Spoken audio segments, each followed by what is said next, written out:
All right, let's dive into a moment in history that, well, it sends some seriously powerful shockwaves right into our world today.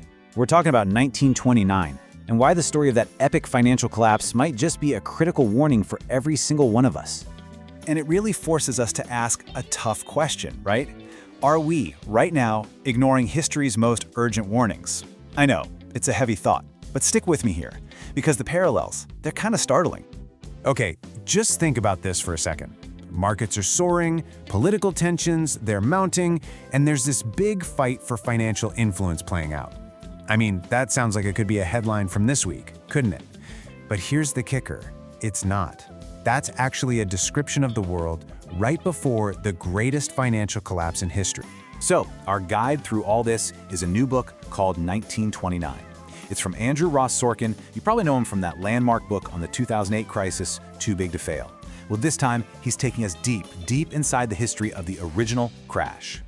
And people are already raving about it. The Wall Street Journal called it one of the best narrative histories I've read. And you know, that word, narrative, is so important here.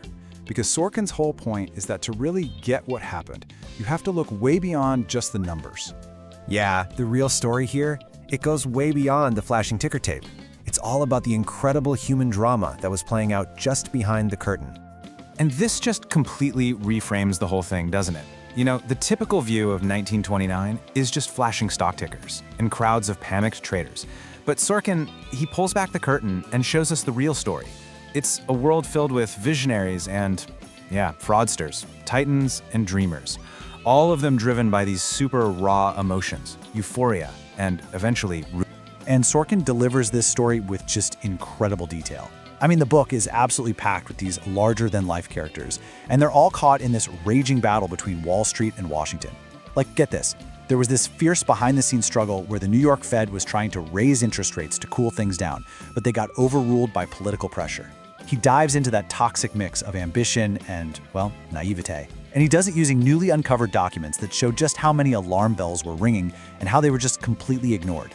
So you see, this isn't just some dusty old history lesson. Not at all.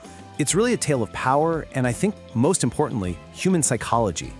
And that's what makes the lessons from 1929 feel so incredibly urgent right now. So, what is that psychological trap?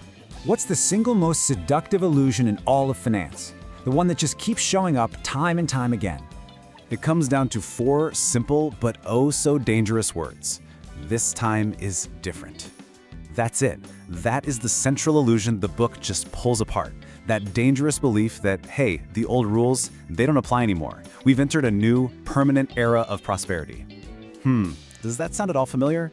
Sorkin actually gives us a framework for this. He calls it cycles of speculation. And the really crucial insight here is that market bubbles and crashes, they're not just random acts of God. Nope, they're predictable, recurring patterns. And they are driven every single time by the exact same timeless forces: human ambition, fear, and greed. And that's exactly why this book is so much more than history. It's like a blueprint. It's a guide to understanding those warning signs that we ignore at our own peril. So the book basically gives us a 3-step blueprint for today. It's pretty straightforward. Step 1, understand these recurring cycles of speculation. Step 2, identify the forces, both human and financial, that are actually driving them. And step 3, the big one, learn to recognize the warning signs before it's too late. Which, of course, leaves us with one final critical question to think about.